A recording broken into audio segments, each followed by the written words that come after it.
Welcome to this episode of the planDisney podcast. I'm your host, Amiyrah Martin, a former planDisney panelist. If you're thinking of participating in your first runDisney race, you've come to the right place. On this episode, we're going to be sharing a beginner's guide to runDisney. And actually, we're in the Epcot parking lot, and this is where the Walt Disney World runDisney events begin and end. So it's a perfect spot for this conversation. But first things first, let's meet our panelists joining us today. Hello, friends. Hi. Oh my gosh, you look so great. Thank you. You look like runners. Yeah, I think so. I think you two are going to be the perfect people for me to talk to about these runDisney events. But I think we should do some introductions first. So you down for that? Sure. Okay, Betsy, let's start with you, friend. So I'm Betsy. I live in Maryland with my husband and 2 kids. This is my 3rd year as part of planDisney. And by day, I'm a middle school teacher. And by night, I'm living the dream of being a part of the planDisney panel. Can you share a little bit more about what planDisney is? Sure. So planDisney is a group of regular guests who just happen to have a passion for all things Disney vacation planning. And we put that passion to work by answering questions for guests on our website. And we are compensated for our time.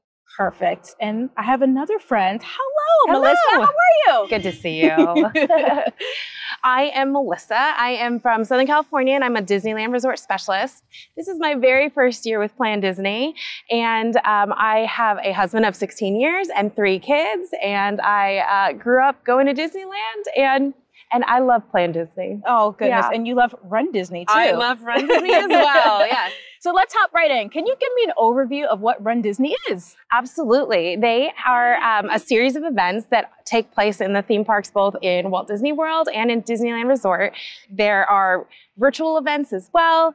And I recently did a Coast to Coast challenge. And so they've got lots of fun activities for the whole family. Can you tell us a little bit more about how many different things we can enjoy? Sure. There are 6 events throughout the year, this year planned, and they have race distances from 5K to all the way to the marathon. They also have some kids events at some of them, and yoga, which is a fun add-on if you'd like. Oh my goodness. And I most recently did the Walt Disney World marathon weekend. I ran the half marathon, and then I did the Coast to Coast challenge by finishing that a week later at the Disneyland Resort for their return half marathon. Oh, wow. Now, Betsy, I know you've done obviously some runDisney events, but you've done other events, but you say runDisney has your heart for a certain reason. It does. So these events are, if you've done, whether you're new or whether you're an avid runner in your hometown, these events are really special. They're really not at all typical of what you may have experienced in your hometown.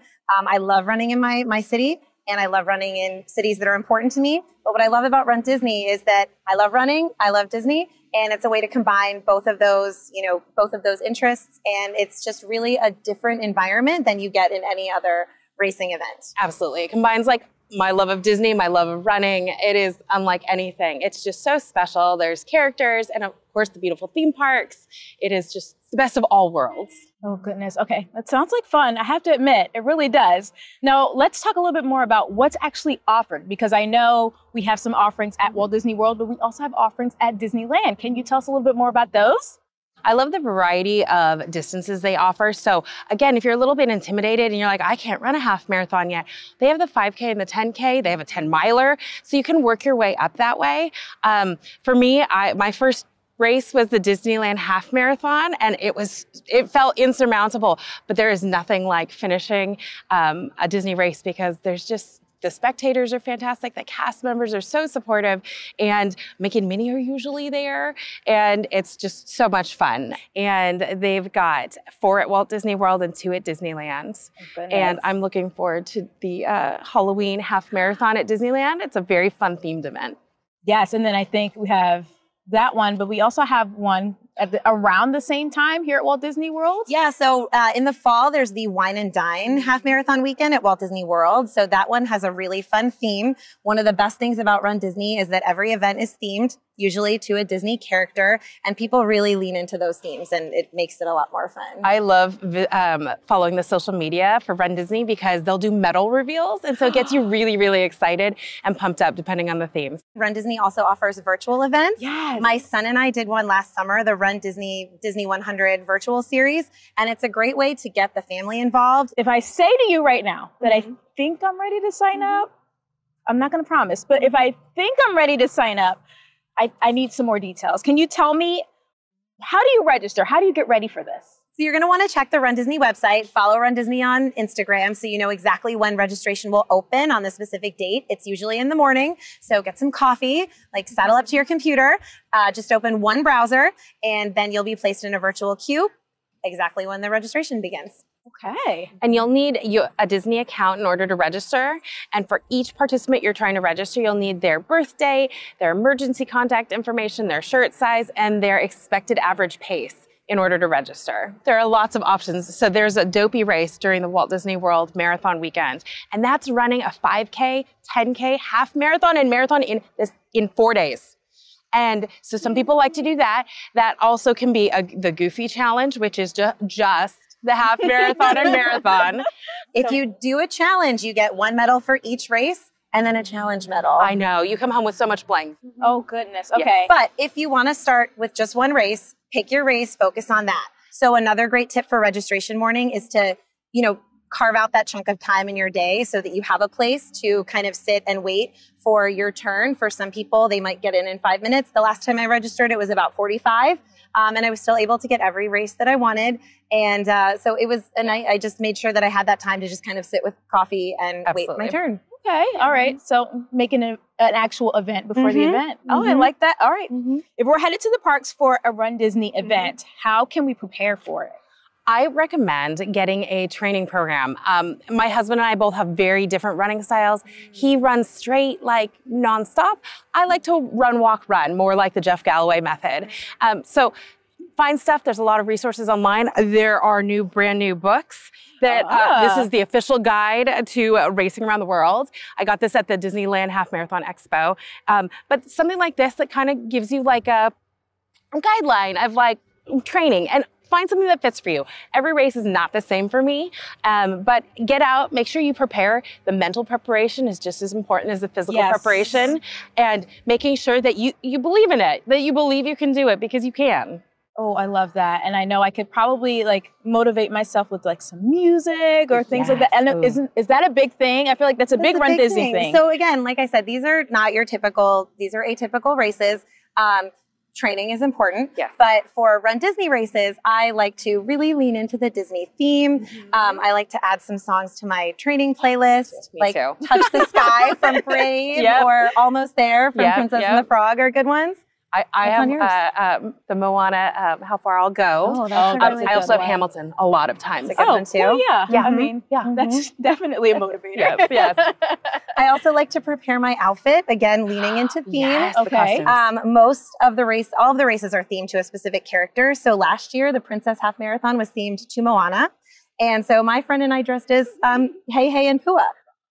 And it's also really important, speaking of costumes, to actually practice running in your costume. Okay. Just to make sure that everything is comfortable and as it should be when you're running. Okay. And I know there are some guidelines for it. There are. Okay. Yeah, you'll want to check the runDisney website.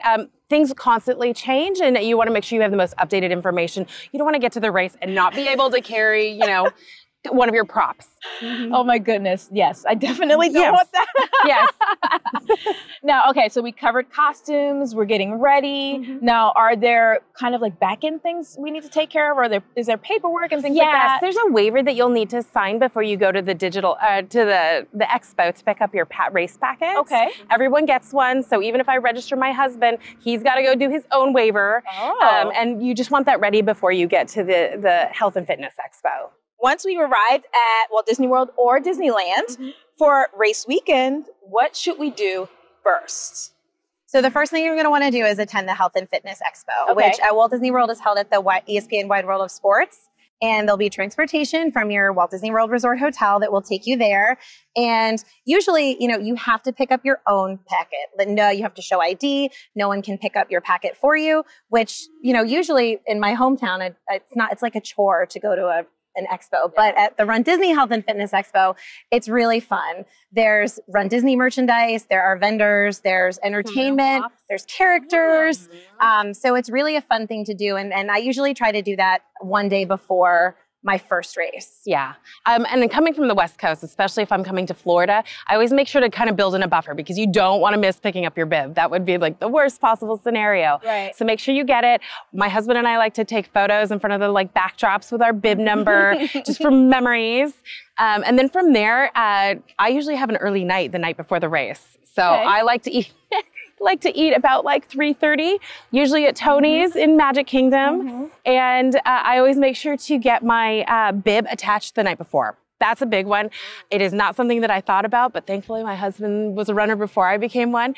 And so I like to attach my bib, get my whole entire outfit like laid out for the event so that I'm ready for the next morning. Well, that's so smart. Yeah. Oh, I love that tip. Yeah. Now, when it comes to the expo in Disneyland, is there a designated place as well, like here at Walt Disney World? There is, but you'll want to check the runDisney website. It was most recently at the Disneyland Hotel. It may or may not be there next time, but it's the same type of process. You'll pick up your bib, they'll send you and get your shirt, and then you can check out all the fun merchandise. And they always have a lot of themed merchandise for that particular weekend. Oh, I love that. Okay, Yeah. They have spirit jerseys. They have corksicle. They have ears. They have all the things. I always get a magnet because it's an easy one to put in my bag. Sure is. Yeah. Yes, I'm a magnet girl and a coaster girl. Yes. So you told me magnet. All right. Yeah. Oh goodness. Okay, Betsy, I feel like you're a resort girl like I am. I am. Now, when it comes to runDisney, how do you pick your resort? If you're staying at a Walt Disney World resort, you will have complimentary transportation to race day. I like to stay somewhere that's a little bit further removed from the theme parks because, you know, I'm trying to go to bed at 8 p.m. The last thing I want is to fall asleep and then fireworks start going off and waking me up. So our favorite place to stay during a runDisney race weekend here is Saratoga Springs. We also like the Animal Kingdom Lodge or the All-Star Resorts. Those are all some of the quietest places that you'll find. Yeah. I always like to request a first floor room on race weekends because it allows you to get to the bus faster. And after a long race, the last thing you might want to do is climb stairs or, walk all the way to an elevator that may or may not be convenient. Yes. And so I learned that after, I think, my first or second race, and my husband and I always request a first floor room. So that's one of my tips. I can only imagine your first race and you're like, oh, no stairs? Yes, yeah. Okay, it's race day. I'm imagining, I'm bringing myself there. It's race day. Now, can you share with me what actually happens on race day? Well, I think it's cute that you keep saying day because you're waking up in what no one would consider day. Yeah. So these races usually begin around 5 a.m., that's day. Yeah. But you'll want to leave your resort usually around 3 a.m. The buses start running. Okay. And it sounds like a lot of time. But there's a lot to do once you arrive at here in the Epcot parking lot. You'll have a little bit of a walk to the bag check area. You may want to check some things, and runDisney will give you a clear bag at the Health and Fitness Expo that's the only bag that you'll be allowed to use at bag check. Okay. So anything you don't want to carry with you during the race, but you might want immediately after, you'll put into that clear checked bag and you'll check it. You'll walk to the start groups, and then once you get there, you won't be bored. There's a lot of entertainment. They've got music, and it's a lot of fun. They interview people in certain they'll pick someone out with a costume, and I love it because they'll share inspirational stories. Sometimes you'll hear why someone runs, and it's so heart touching. You mentioned your start group.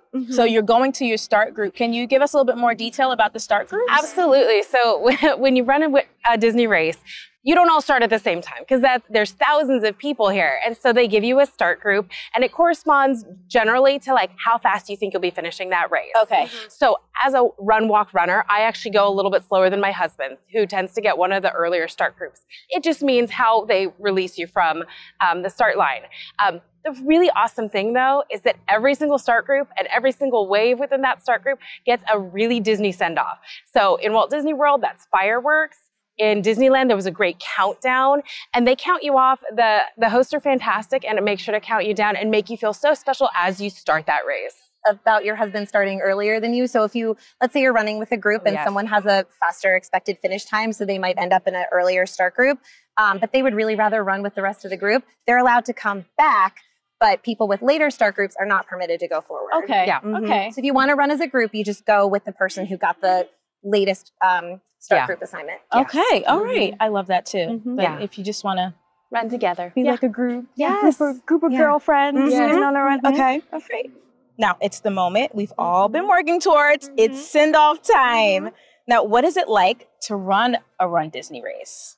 Oh my gosh, it's so much fun. You're going through the Disney theme parks. Of course, it's going to be just so magical. And you may have been to a Disney park before, but there is nothing like seeing it when you're running through with, thousands of your new best friends. Yeah. So on the course, you'll see a lot of characters, but the other thing that you'll see are the taiko drummers. There's a gospel choir sometimes. There's just a lot of entertainment, and you don't want to miss it. I like to get pictures in my favorite places along the race course, which is, of course, Cinderella Castle. I also love the course that takes you on the boardwalk and into the International Gateway entrance of Epcot.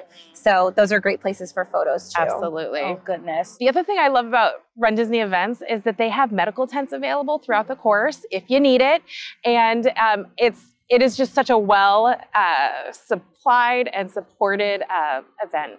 Have peace of mind knowing that you are well supported along the race course with medical professionals and bathrooms. That it is truly something that sets runDisney apart from other races that I've done is the number of available restrooms before, during, and after the race. I am always amazed at how many cast members come out to cheer us on well before the sun comes up. And it's just, honestly, just makes you feel so good when you're running. One of my favorite places to spectate, which you should check the runDisney website because they'll give you specific places that spectators are allowed. My favorite place is Main Street in Magic Kingdom. Aww. Like seeing people run down. Sometimes, I mean, it's always beautiful, but it's lit up and you can see the castle, but there's nothing like cheering for your family and friends on Main Street. The other place I like to go if it's a longer race, if it's the marathon, I'll start at Main Street. Then I'll hop on the monorail and get over back here towards Epcot to watch them at the finish. Oh, so it's like wonderful. 2 opportunities to cheer your friends and family on. That's so fun. Now, how does this work for you, Melissa? Because I know you said you run with your husband. Yes. Have you ever had a time where maybe he's finished beforehand and seen you? So again, we have just different running styles. And he most recently was, when we ran the same race, was in the start group A, and I was not. He was able to finish his marathon and then come back and cheer me on inside of Epcot because we had gotten park tickets for the day. And so seeing him at mile 25, it didn't hit me because I ran my own race. I kept it pace, but seeing him cheering me on at mile 25 was so emotional. And it wasn't until then where I'm like, oh my gosh, I just did this and I'm going to finish this race. Oh. Yeah, it still gets me teary every time. Oh my gosh, I love that. Yeah. Oh, so many memories. Okay, so let's see. We've gone through the race. We've made it. We crossed the finish line. Yes, we did it. So all of our hard work has paid off. Now, how do you two celebrate this amazing achievement? So if you like shopping, you like friends, I'm assuming you like food. I love food. This is a very big part of our celebration. It's food. I mean, you just ran. Yes. You just ran a 5K, a 10K, or 13.1 miles, or a full marathon. It's time to eat. So runDisney will provide you with a delicious snack box to hold you over. But then it's time to eat. So my friends and I love to celebrate with a good meal somewhere, and somewhere that we can also then take pictures with our medals. So most recently we went to Magic Kingdom, we took our medals, we had these beautiful pictures in front of the castle, and then we ate at Liberty Tree Tavern, which is all you care to enjoy. Oh, man. And we enjoyed. You enjoyed it quite a bit. our celebrations tend to be the same, always food-centric, especially after you've run. But we, after the marathon, we did Epcot. We took pictures at each country with our medals throughout World Showcase, and then snacked along through the world at the same time. Some events like Wine and Dine have an after party. If you run the half marathon, it's a complimentary ticket to this after hours event. Your friends and family can also purchase a ticket if they would like to join you. And then for the Springtime Surprise Weekend, there's a Springtime Surprise Splash, which takes place at one of the water parks. Yeah. And I love the Disney water parks. So that event does come with an extra fee for anyone who wants to attend. But what better way to relax than in a water park after your race? That would be fun. Yes. That would be real fun. Now, what if we run virtually? Is there a way that maybe we can think of some ways to celebrate? You still run the miles. You need to celebrate. Also with food, get dressed up, make it a big deal with your friends and your family. And then after you're done, take your medal, go get pictures, go have a meal somewhere. Absolutely. You should still celebrate. Absolutely. Okay. The two of you have convinced me that not only is it fun, but once you finish, you feel like $1,000,000. 100%. It's a whole new way to experience the Disney parks. It's somewhere you've been coming for a long time. It's somewhere that's dear to your heart. It's a whole new way to experience the parks. And then the feeling of accomplishment. It doesn't matter how many times I've run a race. It's still emotional. You're still accomplishing something every time you cross the finish line. And here you get to do it in the most magical place on earth. All right. Listen, I think you sold me. You sold me on running a race. Now, sadly, it's almost time to go. But before we go, can we do a little lightning round? We can. Okay. All right. I'm going to ask you a series of questions. I just want the first answer that pops into your head. You ready? Okay. Real fast. Ready. Which RunDisney event are you looking forward to this season? Wine and Dine. I'm going to sign up for the first time this year. I'm looking forward to the Halloween time Disneyland half marathon. Okay. Favorite RunDisney memory? Watching my friends cross the finish line for their very first half marathon. Probably finishing my first marathon. Oh, goodness. Okay. Something you must pack for every RunDisney event. Disposable rain poncho. Hand warmers and a Mylar blanket. What's your top RunDisney tip? It's Disney. It's runDisney. Be joyful. Enjoy the scenery. Enjoy your family. Enjoy the characters. I may not get a PR, but it's going to be fun. Register. You can do it. Your favorite way to celebrate after crossing the finish line? Take pictures immediately after crossing. It doesn't matter what you look like. You want to remember that moment immediately after completing your race. Get lots of snacks. Eat all the food. I love to snack around the world. All right, last one. Advice for someone participating in a RunDisney event for the first time. That's you. Again, just enjoy every moment. Enjoy the scenery. Enjoy running through the parks. Enjoy experiencing the Disney parks in a way that you never have before. Run your race. Trust yourself. You can do it. All good answers. Thank you so much for being here. Thank you for having us. I can't wait to see you on the race course. Yes. Thank you for tuning into this episode of the planDisney podcast. You can check out a new episode of the planDisney podcast every third Wednesday of the month. And if you're enjoying the podcast, be sure to leave us a review. In the meantime, if you're looking for more Disney planning tips and insights, be sure to follow planDisney Panel over on Instagram. If you have a question of your own, stop by planDisney.com to ask. The panelists will be happy to answer it for you. And to keep up on the latest news, stop by the Disney Parks blog. Thank you for joining us. We'll see you real soon.